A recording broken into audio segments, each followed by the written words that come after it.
우리 평신도 신학 강좌 129번째 시간이고요. 영성신학 9번째 시간, 자기 자신 잘 대하기라는 안셀름 그린이라고 하는 분이 쓴 책을 중심으로 그것을 조금 희석해서 쉽게 이해할 수 있도록 조금 희석해서 강의를 진행하고 있습니다. 우리 짧게 요약해서 복습해 보자면, 영성을 형성한다는 것은 교회 다니는 사람뿐 아니라 모든 사람들이 다 하는 것이다, 이렇게 말씀을 드렸습니다. 그 영성이라고 하는 것이 무엇인가 라고 하면, 우리의 영혼육, 인간을 구성하는 3요소 중에 영의 역할에 집중하는 것인데, 그 영은 성령 강림을 통해서 그 역할이 분명해졌습니다. 하나님의 영이 임하여서 우리의 영과 소통을 하고 우리에게 은혜를 깨닫게 하시며 스승으로 또 지혜자로서 우리를 이끄시는 분. 그런데 저 점집의 무당들처럼 신내림 받기를 거부하다가 신병에 걸리고 그 귀신에 사로잡혀서 온갖 추한 일을 당하는 그런 사람이 아니라, 그런 신이 아니라, 성령께서는 전능하시나 인간을 존중하시고 인간의 자유의지를 존중하셔서 인간이 자발적 순종과 따름으로 하나님께 온전히 그 빛의 이끄심을 따라서 나아가길 바라는 것, 그것이 기독교에서 말하는 영성 형성입니다. 오늘 요한복음 15장 우리 읽은 본문 말씀에서도 포도나무 줄기에 잘 붙어있는 가지가 줄기로부터 수분과 양분을 공급받아서 그 가지 말단에 아름다운 포도 열매를 주렁주렁 맺듯이, 우리가 기독교인으로서 바른 영성을 형성한다는 것은 예수님과 꼭 연결되어져 있고 붙어 있다는 것을 의미하고, 그분으로부터 공급받는 은혜의 에너지로 성령의 열매를 맺는 것을 의미합니다. 성령의 열매를 맺으려면 성령이 임재하셔야 되는데, 성령이 임재하시는 우리 몸의 부분이 영이다라고 하는 것이죠. 영혼육 중에 영이 하는 기능이 바로 그 기능이다. 그런데 성령께서 그 자리에 계시지 않으면 그 자리가 비어 있는 것이 아니라 그 온갖 다른 것들로 그 자리가 채워지게 되는데, 그런 현상을 우리가 우상숭배라고 부른다, 이렇게 살폈습니다. 그래서 그 우상을 숭배하는 자의 삶의 태도를 우리 그리스 로마 신화에 빗대어서 완벽주의자부터 시작해서 이상적 파괴주의자, 여러 가지 모델들을 살폈고, 교회를 다닌다고 하면서도 성령의 이끄심을 따르지 않은 채 종교적 완벽주의나 혹은 자기 희생적 위선적 순교주의, 제가 그렇게 설명을 드렸는데, 그런 유사 영성 형성을 해나가는 기독교인들도 적지 않다, 이런 내용들을 우리가 지금 8번째 시간까지 계속 살폈고요. 지난주 공부한 거 혹시 기억나세요? 지난주에 뭐 배웠죠? 그죠? 금욕이란 무엇인가? 금욕은 욕망을 억제한다거나 아니면 자기 자신을 막 못살게 구는 것으로 우리가 오해하고 있는데, 그리스도인으로서 네가 좋은 병사로 나와 함께 훈련을 받자라고 하는 바울의 말을 우리가 인용하면서, 기독교에서 말하는 영성 형성에서 말하는 금욕 혹은 자기 절제라고 하는 것은 그리스도인으로서 훈련받는 것, 그리스도인으로서 더 놀라운 영성 형성을 향해서 자기 자신을 훈련시키는 것, 이런 내용을 공부했고요. 오늘은 한 걸음 더 나아가서 우리 그 경건 생활이라고 하는 것이 과연 무엇인가? 경건 생활. 우리가 경건회, 이 신대원을 다니면, 신학교를 다니면 11시에 체프를 드립니다. 다 수업하다 말고 그 시간에 다 예배당으로 몰려가서 예배를 드려요. 채플은 예배 공간을 말하는 의미고요. 그곳에서 벌어지는 게 예배인데 그것을 경건회라고 부릅니다. 경건을 갈고 닦는 시간, 예배드리는 시간 이렇게 부르는데 그 예배드리는 행위를 포함하여서 기도하는 행위, 헌금하는 행위, 성경 공부하는 것, 이렇게 수요 기도에 오시는 것, 모든 것을 경건 생활이라고 부르거든요. 이 경건 생활의 구체적인 의미란 무엇인가라는 것을 살펴보자는 거죠. 경건 생활이라고 하는 것은 삶이 무너질 때까지 종교적 수련을 완성시키는 것이라고 착각하는 분들이 있어요. 경건하게 살아라. 내가 경건 생활을 위해서 노력한다 그러면 조주영 권사님 이제 내일 새벽부터 빠짐없이 새벽 예배 다 오셔서 올 때도 그냥 오면 안 되죠. 성경 찬송을 가슴팍에 딱 끼고 10분 전에 미리 와가지고 다 기도로 준비하고 그런 어떤 종교적 수련을 최고조까지 올리는 것을 내가 경건하게 산다라고 착각할 수 있어요.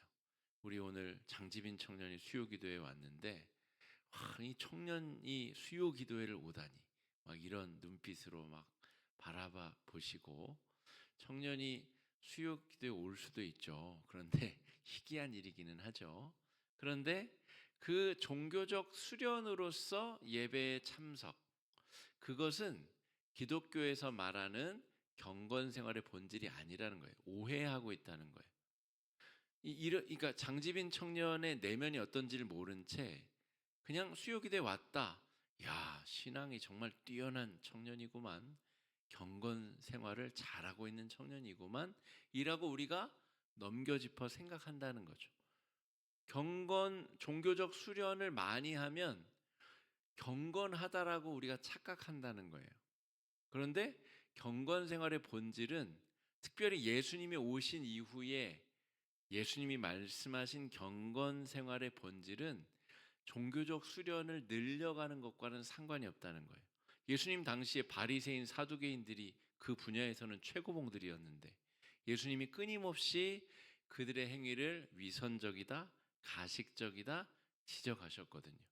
그러니까 종교적 수련 행위가 늘어나는 것을 가지고 야, 신앙이 뛰어나다, 경건하다, 지빈 청년의 경건 생활이 훌륭하지 않다는 게 아니라 그것만 봐서는 안 된다는 거예요. 그게 판단의 기준이 될 수 없다라고 하는 거죠.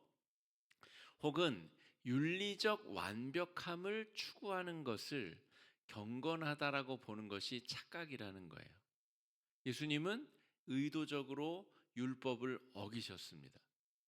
율법적 완전함을 추구하지 않으셨어요. 당시의 법으로는 병자를 만지는 것은 율법을 어기는 죄인이 되는 길이었는데 예수님은 아무 거리낌이 없이 죄인을 만지셨어요. 왜요? 그 사람을 향한 하나님의 마음을 전하기 위해서, 그 일을 하기 위해서 인간이 되셨기 때문에 죄인을 만지는 행위가 율법의 규정을 뛰어넘는 사랑의 실천이셨고, 율법을 주신 분이 율법을 개정하고 바꿀 수 있는 자격이 있는 분이 율법 너머의 초율법적인 행동을 하신 것이다. 이렇게 볼 수 있습니다. 그러므로 여러분, 윤리적 완벽함을 추구하는 것이 경건하게 사는 것이다. 경건 생활을 하는 것이다라고 착각하면 안 된다는 것이죠. 바른 경건은 제가 적은 문장을 잘 보세요. 예수 그리스도를 통하여 이게 없이는 안 됩니다.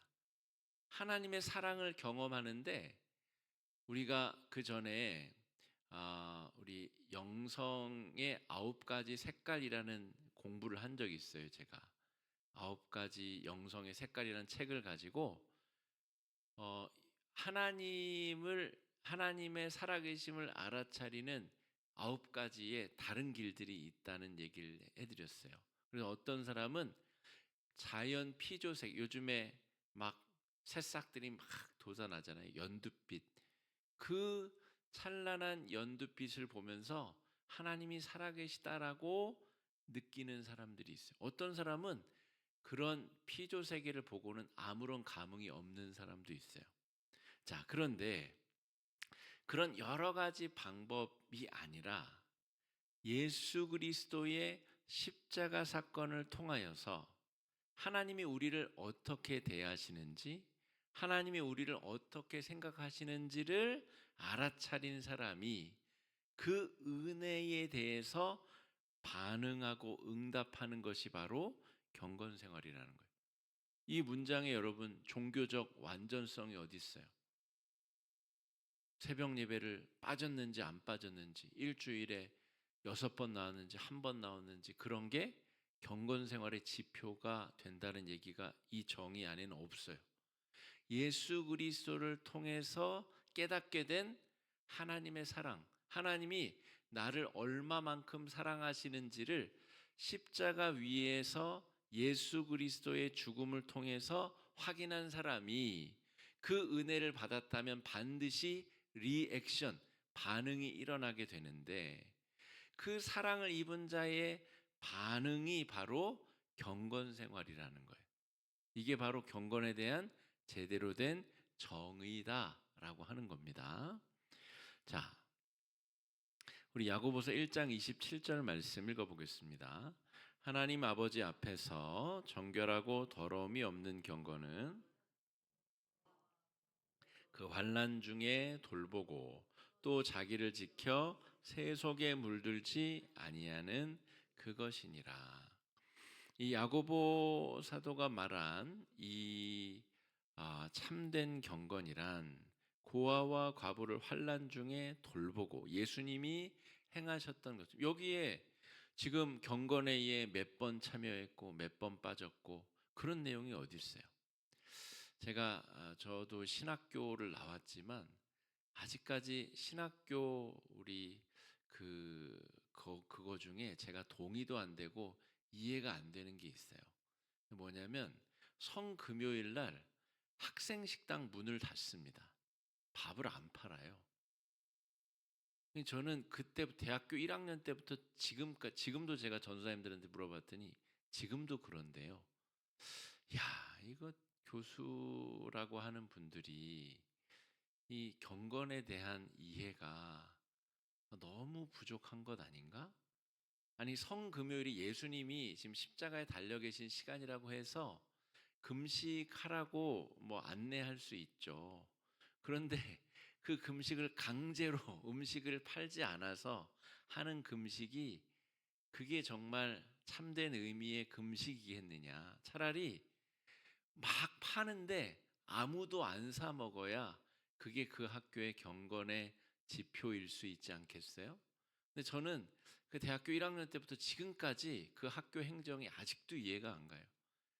이 목사를 배출하겠다고 하는 학교에서의 이 영성 지도의 수준이 저거밖에 안 되나? 저 정도밖에 안 되는 수준으로 신학생들을 교육하는데 정말 좋은 수준의 목회자가 양산될 수 있을까? 제가 대학교 1학년 때부터 그 생각을 했습니다. 지금까지도 그러고 있다고 그래요. 그러니까 여러분, 제가 특별 새벽 기도회 이런 것도 안 하는 이유가 특별 새벽 기도회인데 어떤 장로님 나왔고 어떤 권사님 안 나왔고 그게 기준이 되는 순간 이 성경이 말하는 참된 경건 생활에 대한 본질을 완전히 잘못, 공개적으로 잘못 가르치는 겁니다. 그게 경건 생활의 본질이라고 잘못 가르치게 되는 겁니다. 그냥 아이들부터 어른까지 그냥 몸으로 체득하여서 보여지는 것이 경건의 본질이라고 착각하게 된다는 거죠. 그런데 야고보서 1장 27절에서 말하는 참된 경건은 고아와 과부를 그 환난 중에 돌보고 새 속에 물들지 아니하는 이 표현도 오해할 수 있는데 뭐 담배 피고 술 마시고 이런 것도 물론 포함합니다만 여기서 말하는 세속은 기존 유대교의 왜곡된 경건 생활, 그러니까 바리새인과 사두개인 같은 신앙생활에 물들지 아니하는 것, 그 증거가 바로 앞에 나와 있는 고아와 과부를 그 환난 중에 돌보는 것, 이것이 바리새인 사두개인과 같지 아니한 신앙생활, 진짜 경건생활이다라고 말할 수 있겠습니다. 그래서 여러분, 그렇다면 경건에 있어서 외형적인 태도는 별로 중요하지 않는 것 아닌가? 아닙니다.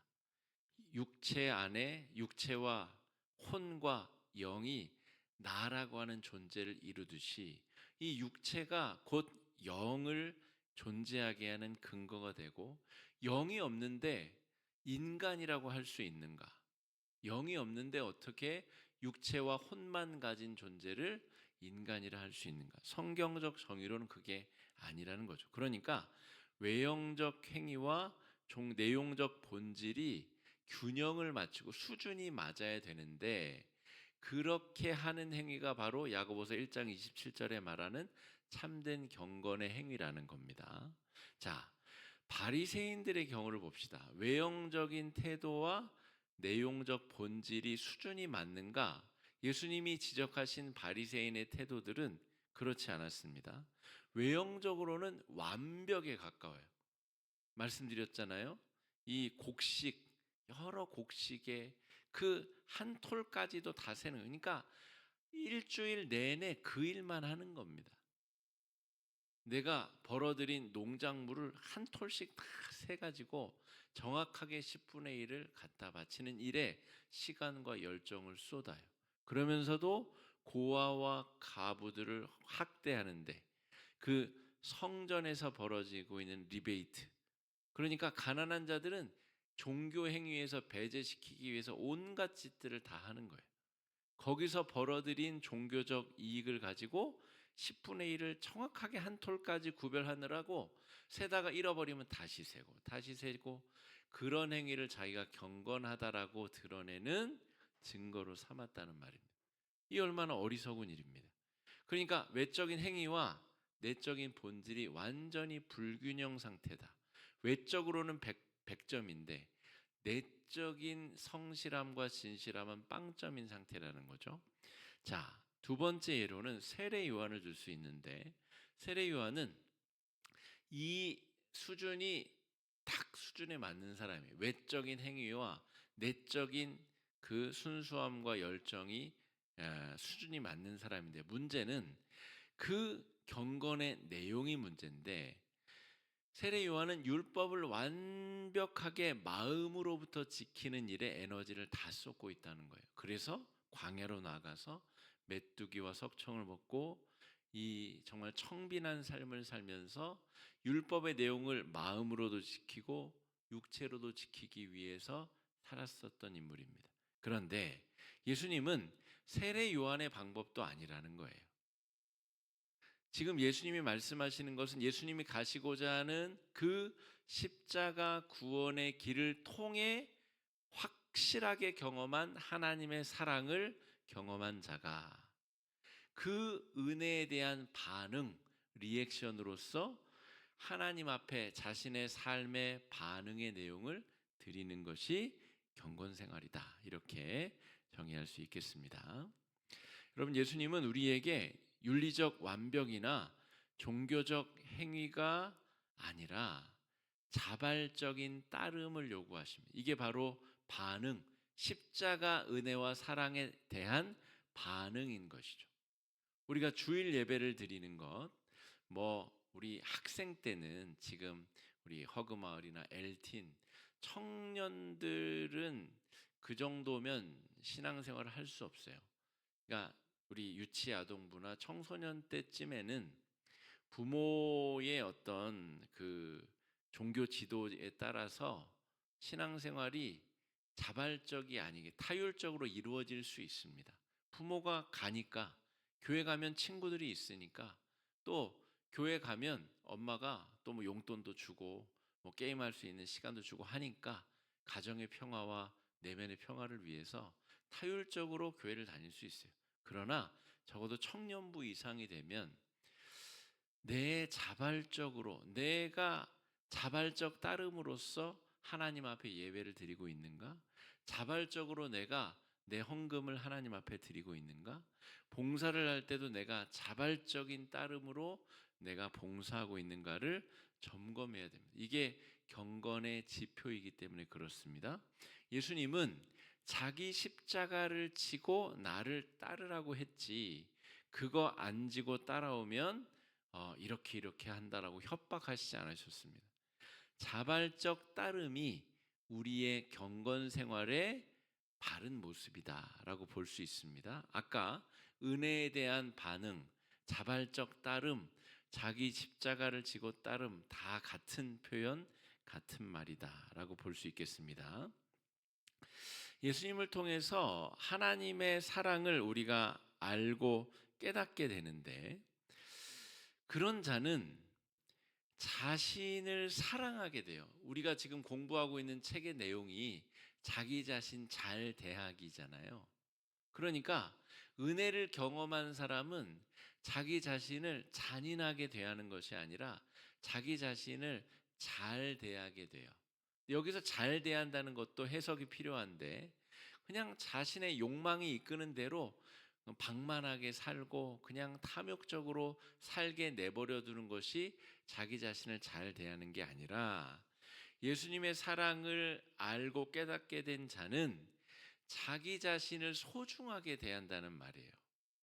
예수님이 자기의 생명을 대신 죽음에 몰아넣으면서까지 우리를 살려내셨잖아요. 그러니까 나는 그냥 거듭난 게 아니라 예수님의 희생의 그 대가, 그 목숨을 값어치로 해서 거듭나게 되었다는 거죠.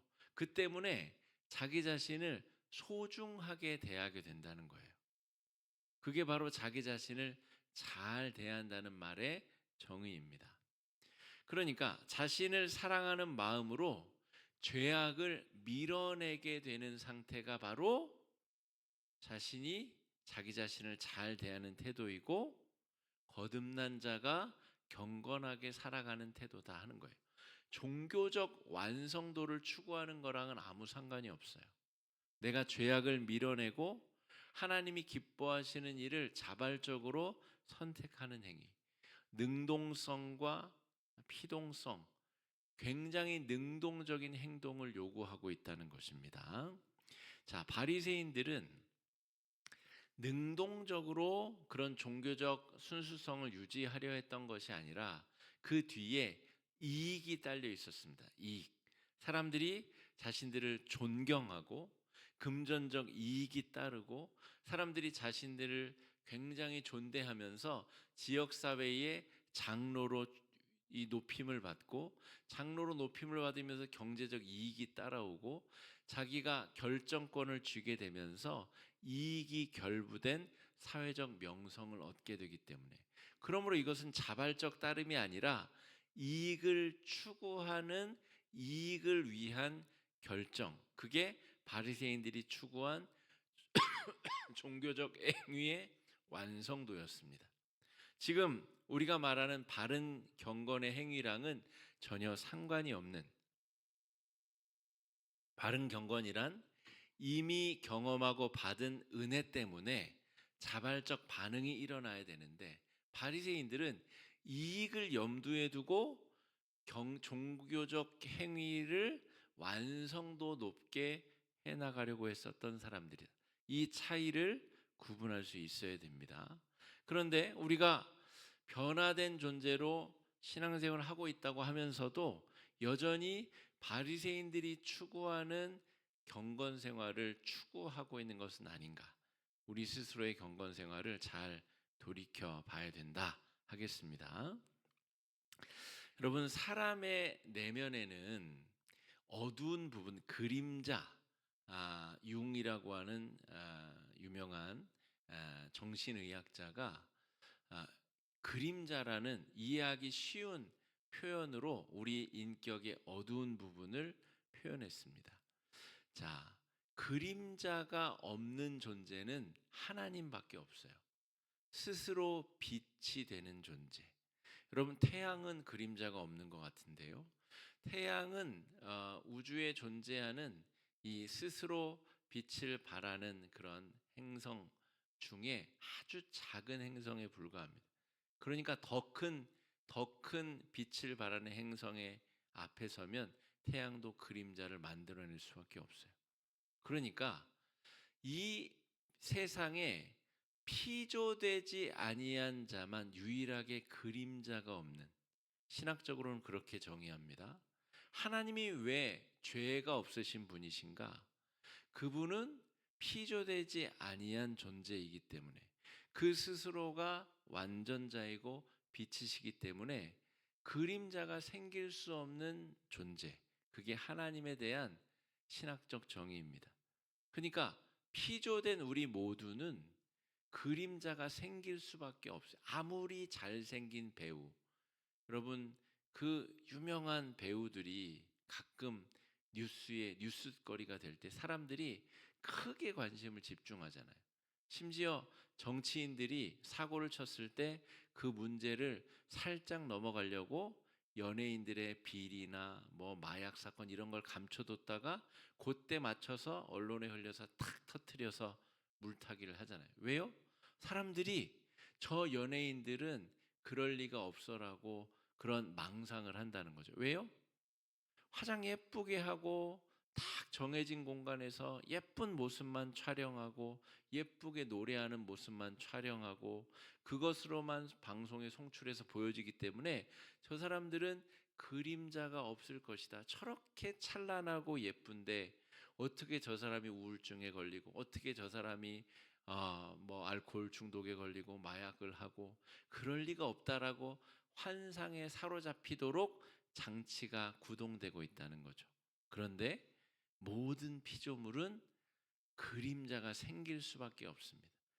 빛을 받는 부분을 하이라이트라고 하죠. 라이트가 높은 부분, 하이라이트, 햇빛을 받는 부분. 그 반대편에는 햇빛을 받지 못하는 그림자가 반드시 존재합니다. 상냥한 사람들이 있죠.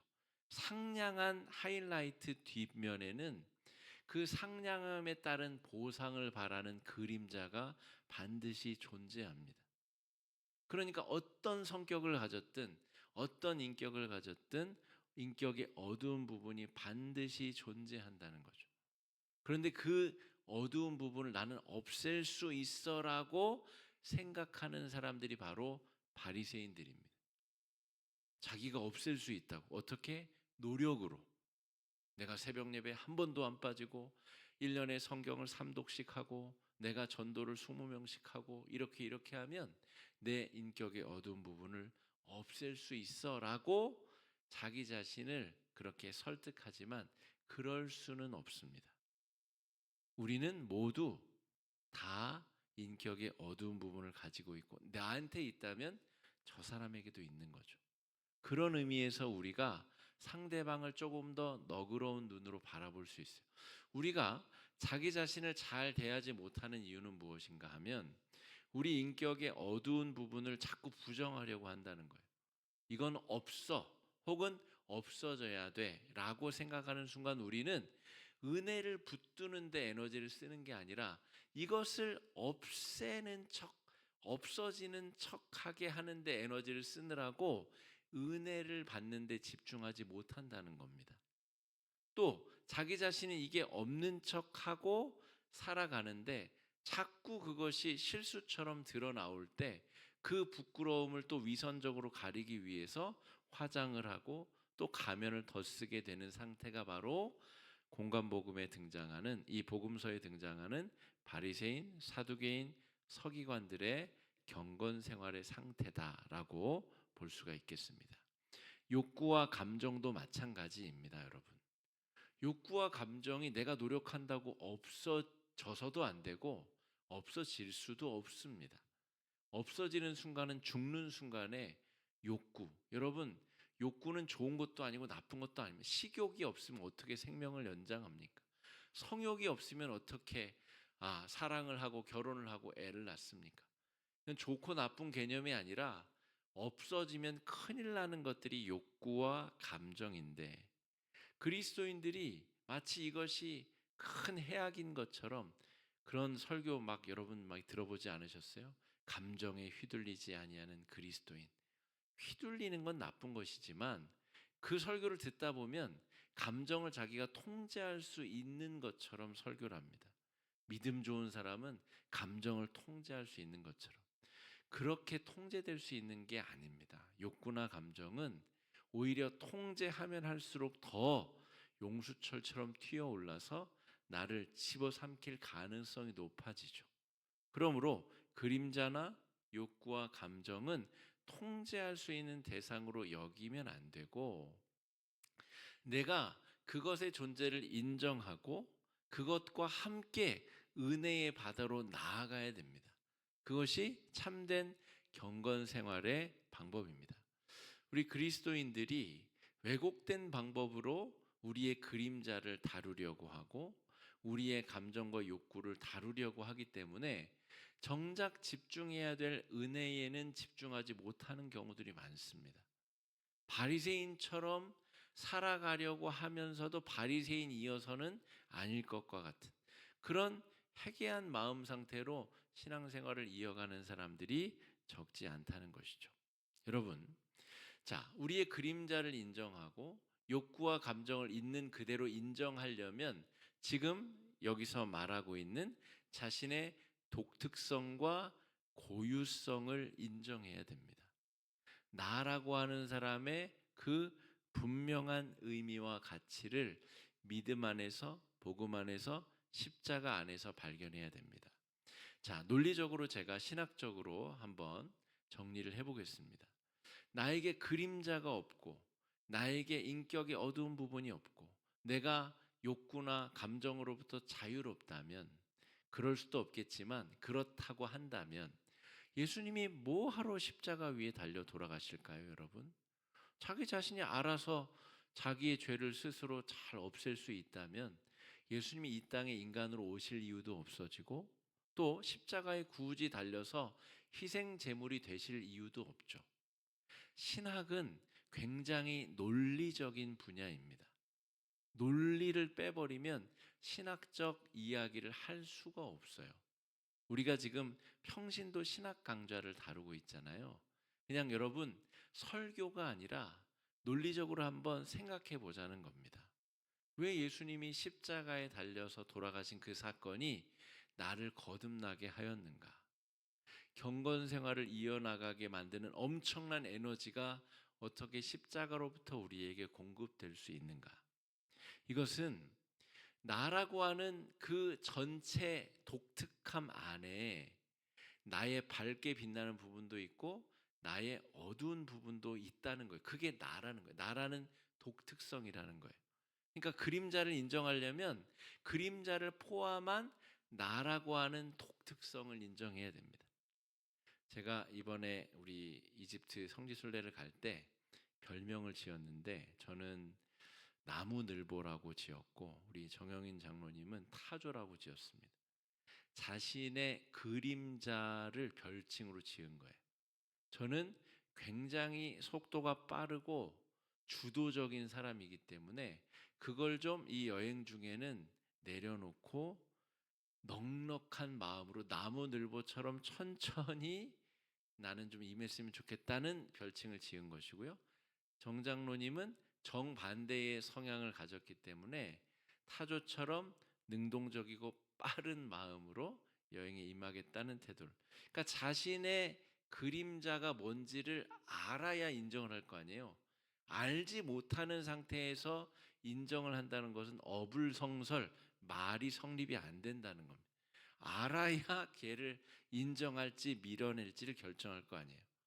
그런데 나라고 하는 사람의 그림자가 분명하고 뚜렷한 사람은 자기 자신으로 그것을 끌어안고 나라고 하는 독특성 안에서 십자가를 인식하는 사람입니다. 이게 바른 영성 형성 경건 생활의 방법입니다. 근데 나를 잘 모르는 사람은 가식과 위선의 탈을 쓸 수밖에 없어요. 아닌 척, 모르는 척. 그러나 결국 주변의 사람들은 다 압니다. 저 사람의 그림자가 뭔지. 그래서 그 사람 주변에 가지 않죠. 그 사람과 어울리려 하지도 않고 말도 섞기 싫어합니다. 그냥 아는 거죠. 자, 독특성과 고유성 안에서 나를 그럼에도 불구하고 이렇게 헛된 습속에 있는 나를 위해서 예수님이 십자가에 달려 돌아가셨다는 사실이 은혜가 되는 겁니다. 그러니까 십자가를 이해하기 위해서는 나의 어두운 인격의 어두운 부분인 그림자가 반드시 필요합니다, 여러분. 이게 없이 어떻게 은혜가 됩니까? 어떻게 십자가의 은혜가 최고의 의미로 나에게 찾아올 수 있습니까? 나의 인격의 어두운 부분을 살짝 없는 것처럼 하면 십자가도 의미가 없는 거예요. 바리새인 사두개인들이 왜 예수님을 십자가에 못 박으라라고 했나요? 자기들은 자신들의 죄를 스스로 다 씻어냈다고 생각하고 자신들의 어두운 인격을 스스로 통제할 수 있다라고 착각했기 때문에 예수님의 십자가가 필요가 없었던 것이죠. 오히려 예수님이 자신의 죄를 없애준다고 하면 내 노력은 아무 가치가 없어지게 되겠죠. 내가 쌀 한 톨까지 세면서 11조를 드린 그 열정, 그 시간, 노력 아무 의미가 없어지는 겁니다. 그걸 왜 그들이 허락하겠습니까? 차라리 예수님을 십자가에 죽이고 말지. 자, 나라고 하는 사람의 독특성과 고유성 안에는 내 어두운 인격과 내 욕망과 내 감정의 찌끄러기까지 다 포함이 된다는 거예요. 저를 예로 들자면 저희 아버지가 일찍 돌아가셔서 균형이 깨져버린 가정에서 유년 시절을 보낸 저라고 하는 인격과 저라고 하는 사람, 그게 나예요. 나의 독특성과 빛나고 창조적인 모습이에요. 우리 강권사님 30 몇 년간 타지에서 생활하고 오셨는데 그 독특성과 유일함은 온 세계 어디에도 없어요. 한국에서 태어났는데 30 몇 년간을 외국에서 살다 온 그 독특성은 아무에게도 똑같은 사람을 발견할 수 없는 아주 희귀하고 독특하고 창조적인 삶이라는 거죠. 그 삶을 위해 예수님이 무엇을 희생하시고 어떻게 하셨는가를 알아차리고 발견해야 우리가 하나님께 어떤 마음으로 반응하고 어떻게 죄악을 밀어내고 어떻게 경건한 삶을 살지가 그 안에서 능동적으로 반사적으로 나오게 된다는 것입니다. 이 독특성과 고유성의 의미와 가치를 알아내는 것, 이것이 정말 중요한 경건 생활을 위한 전제 조건이다 말할 수 있겠습니다. 여러분, 아까 말한 바리새인적 경건 생활을 한번 잘 보십시오. 이익을 염두에 둔 경건 생활이라고 제가 정의했죠. 그 지역 사회에서 여러분 존경받는 사람, 지금 6.3 지방선거에 자기 좀 뽑아달라고 지금 막 현수막 걸고 하는 사람들이 있죠. 여러분, 뭐 정말 공익적인 목표를 위해서 하는 의로운 정치인들도 있지만 그 뒤를 따라오는 권력과 명예와 돈과 사실은 그런 걸 바라고 그 일에 뛰어드는 사람들이 적지 않습니다, 여러분. 바리새인들은 정말 하나님께 받은 은혜 때문이 아니라 그 바리새인으로서 얻게 되는 권력과 명예와 돈, 그래서 예수님이 직접 그들을 향해서 탐욕스러운 인간들이라고 이야기를 하시는 겁니다. 자, 타인의 기준, 그 기준에 들어야 나에게 권력도 오고 명예도 오고 돈도 오는데, 그러니까 타인의 기준에 맞추어진 경건생활, 타인의 눈에 만족시키기 위한 경건생활, 이것은 사람의 마음의 빛을 잃게 만듭니다. 아까 우리 청소년부까지는 부모님이 뭐 어떻게 해서 교회 다닌다, 그게 가능할 수 있죠. 자발적이지 않을 수 있어요. 그러나 철들고 난 다음에는 15세 이후로 세례를 주는 이유도 거기 있는 거죠. 타인의 기준이 아니라 내가 그 십자가의 은혜를 깨닫고 반응하여 그 삶으로 자발적으로 하나님 앞에 반응하여 드리는 삶을 경건 생활이다 말할 수 있습니다. 제가 통계 사이트에 들어가서 오늘 세계 인구가 얼마쯤 되나 82억 몇천 몇만 명을 계속 막 왔다 갔다 하더라고요. 그러니까 82억 명이 넘는 인간들이 이 세상에 바글바글 살고 있습니다. 그런데 지문이 다 다르죠. 어떻게 그렇게 오묘하게 지으셨을까? 한 사람도 같은 짐은 이요 가로 1cm, 세로 1.5cm의 이 조그만 공간 안에 어떻게 그 그 정말 문양이 82억 개가 다 다르게 하나님이 지으셨을까? 신비하고 놀랍지 않습니까? 그 독특한 존재로서 나를 하나님이 사랑하시고 구원해 주셨다는 거죠. 여러분, 조금만 더 우주로 눈을 확장해 보면 몇 천만 광년, 빛이 몇 천만 년을 날아가도 우주의 끝에 도달할 수 없다고 하는데, 그 몇 천만 광년에 펼쳐진 그 광활한 우주의 지구별 안에 이 작은 한반도의 82억 개분의 1의 창조적 독립성을 가진 빛나는 별과 같은 나를 위해 하나님이 자기 목숨을 과감하게 내려놓으셨다는 거죠. 여러분, 이것이 감격스러운 사람만이 경건 생활을 할 수 있는 겁니다. 그런 반응이 바로 경건의 본질이라는 것이죠. 남들이 정해놓은 규칙에 들어서 그 중에 1등이 되면 명예를 얻을 수 있게 돼. 곳갖 명예 때문에 그 규칙을 지키느라고 내가 인생을 소비하고 인생을 낭비한다면 그런 삶을 경건이라고 정의한다면 여러분, 그거는 아무것도 아닙니다. 그거는 그냥 규칙 잘 지키는 그냥 반장 정도인 것이죠. 우리 성경에서 말하는, 예수님이 말하는, 야고보 사도가 말하는 참된 경건과는 아무 상관이 없는 겁니다. 나만의 독특성과 창조성 안에는 더러운 것도 있고 그림자도 있고 못된 마음도 있고 나의 불쑥불쑥 솟아나는 욕망도 있지만, 그것이 하나님이 나에게 주신 고유한 달란트라는 거죠. 이것을 고유하다고 발견한 사람이 5달란트 받은 겁니다. 그런데 남들과 비교해서 아유 별것 없어, 이거는 아무것도 아니야. 예를 들어서 제가 20대 때 그렇게 10대 때 20대 때 인생을 낭비했는데 하나님이 너무 원망스러운 거예요. 우리 아버지는 왜 일찍 돌아가셔가지고 마리아 이렇게 힘들고 어렵게 만들고, 남과 비교할 때는 아주 처참한 인생이죠. 그러니까 저는 제 인생을 5달란트를 받았는데 1달란트 받은 걸로 생각한 거예요. 땅바닥에 그냥 패대기 치고 던져놓고 자기 삶을 포기했다면 그나마도 더 나쁜 선택을 했겠으나 저는 그럴 용기는 없었고 그냥 땅바닥에 묻어뒀다가 그렇게 10대 20대를 보냈으니 그 귀중한 시간이 지금 생각해보면 신앙으로 영적으로 철들고 난 다음에 얼마나 아까운지 모릅니다. 그때 내가 정말 문학 소설들을 더 많이 읽었어야 되는데, 내가 그때 여행도 더 많이 다니고 더 많은 친구들을 깊이 사귀고 그 더 좋은 영적 스승들을 찾아다녔어야 되는데, 그 시간들이 너무너무 한탄스럽고 아까운 거예요. 1달란트 받은 종처럼 제가 하나님께 받은 이 창조적인 인생을 낭비하고 허비한 시간이 제 안에 있었습니다. 그게 저의 그림자와 인격의 어두운 부분이다 또 말할 수 있습니다.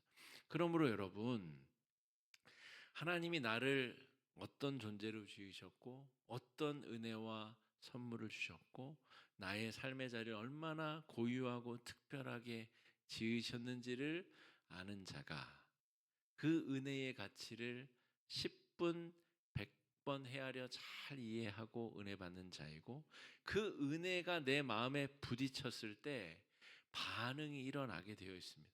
여러분, 선남선녀가 28 청춘이 만나서 젊은 애들을 그냥 모아놔도 불꽃이 튀기고 서로 사랑이 싹트고 그러는데, 여러분 그 은혜가 임팩트 있게 우리의 마음에 거룩한 충돌을 일으켰는데 아무 반응이 일어나지 않는다. 그거는 마음의 문제가 있거나 은혜를 제대로 받지 못했거나 둘 중에 하나겠죠. 이 나만의 달란트인 독특한 상황과 정체성을 찾고 단련해야 됩니다. 저는 우리 화곡중앙교회 담임 목사죠. 다른 큰 교회도 많고 부자 교회도 많고 뭐 대단한 교회들도 많은데 저는 그 교회들과 비교할 시간적 여력이 없어요. 나는 우리 교회의 이 독특한 상황과 독특한 성도들과 이 우리 교회가 처한 이 상황에서의 목회에 전념해야 되는 사람. 이게 저의 달란트이고 이게 저의 사명이지. 남의 교회, 큰 교회, 무슨 부자 교회, 무슨 교회, 그런 교회랑 비교할 시간도 없고 열정도 없어요. 저는 우리 교회에 주어진, 나를 우리 교회의 목사로 부르신 하나님 앞에 이 달란트와 이 독창적인 고유성에 집중하고 여기 안에서 내가 할 수 있는 자원을 최대한 불사르는 데에 저의 관심이 있습니다. 저를 예로 드는 것은 여러분들이 각자 여러분의 삶의 자리에 그 내용들을 적용해 보시라고 하는 겁니다. 남과 비교해서는 절대로 은혜를 누릴 수 없습니다. 남과 비교해서 그 기준을 맞추기 위해서는 절대로 은혜를 100% 경험하고 그 은혜의 반영으로서의 경건 생활을 이어갈 수 없습니다. 습관적으로 비교하시는 분들이 있죠. 습관적으로 비교해서 자신을 평가절하한다거나 무가치하게 만든다거나 습관적으로 그렇게 하시는 분들이 있죠. 그 습관을 이제 바꾸셔야 됩니다. 그게 바로 경건 생활의 본질입니다. 다른 사람이 나에게 내 경건 생활에 영향을 줄 수 없다는 거죠. 왜요? 나는 이 세상에 단 하나뿐인 아주 독창적인 삶이라는 선물을 하나님께로부터 받았고 그 삶을 추동하고 이끌어 나갈 은혜라고 하는 에너지원을 매일매일 말씀으로부터 공급받는 존재이기 때문에 이게 바로 바른 영성 형성을 해나가는 사람입니다. 그런 노력을 우리가 기울여야 되겠습니다. 우리는 각자 인격의 어두운 부분인 그림자와 상대적 약점들을 가지고 있어요. 이걸 인정해야 됩니다. 이걸 인정해야 은혜를 누릴 수 있어요. 이걸 인정해야 경건 생활을 잘 할 수 있습니다. 그림자와 약점이 있음에도 불구하고 성령께서 우리와 함께 하시잖아요. 그게 은혜입니다. 이렇게 더러운 마음에 성령이 계시다고? 그게 은혜입니다. 그게. 하루에도 여러분 사람을 몇 번 죽였다 살렸다 하는 이 못되고 더러운 마음에 성령이 계신다고? 깨끗한 척 연기하지 마시고 더러운 내 마음을 있는 그대로 인정해야 그 안에 내주하시는 성령님의 은혜의 가치가 활활 타오를 거 아닙니까? 그래야 은혜 받아서 살아갈 거 아닙니까? 그래야 내가 어떻게 살아야 되는지, 내가 어떻게 죄악을 밀어내야 되는지 에너지를 얻을 것 아닙니까? 성령과 함께 오롯이 나로서 꽃 피우는 것, 이것이 영성 생활을 잘하는 길이고 경건하게 사는 삶이다 말할 수 있겠습니다. 하나님은 우리가 약점을 가졌지만 멋진 그리스도인으로 성장하길 바라십니다.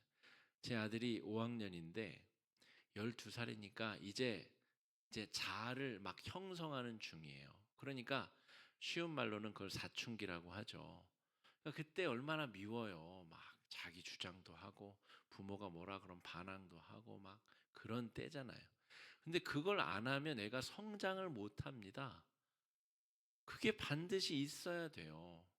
근데 여러분 그 모든 과정 안에 그 아이의 인격의 어두운 부분도 알게 되고 못난 부분도 보게 되지만 부모는 그 과정을 통해 이 아이가 얼마나 멋지게 성장할까를 보는 겁니다. 하나님도 똑같습니다.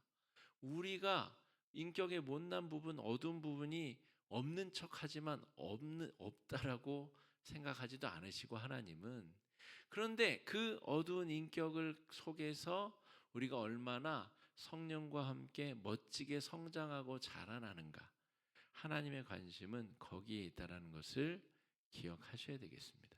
그러므로 그냥 대단한 척, 깨끗한 척, 멋있는 척, 안 아픈 척 하지 마시고 성령께 어차피 감출 수 없기 때문에 성령께 있는 모습 그대로의 자신을 내어드리시고 그 성령의 이끄심과 인도하심을 따라서 빛 가운데 나아가 승리함을 경험하고 성령의 열매, 멋진 성숙을 경험하는 우리들이 되어야 되겠습니다.